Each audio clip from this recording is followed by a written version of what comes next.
జ్ఞానం అనేది ఈ ప్రపంచంలో ఎవరికైనా ఒకే విధంగా అందాలి. దానిలో తారతమ్యాలు చూడడం మొదలు పెడితే దానికి విలువే ఉంది. జ్ఞానం ఎవరికైనా ఎటువంటి వ్యత్యాసమూ లేకుండా అందాలి. అదే నిజమైన జ్ఞానం. సత్యాన్ని తెలుసుకున్నప్పటికీ దానిని స్వీకరించగల వినమ్రతని జ్ఞానం అందివ్వలేదంటే అలాంటి జ్ఞానం ఉండి ప్రయోజనం ఏముంది?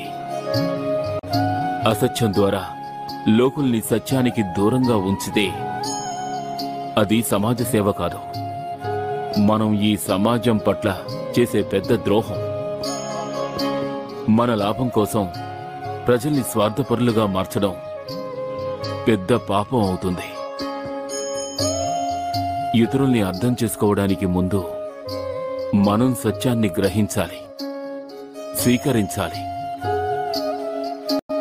అప్పుడు ఎవరిని ద్వేషించడం జరగదు. మనుషులందరినీ ఒకేలా చూస్తాం. ఇదే నిజమైన జ్ఞానం.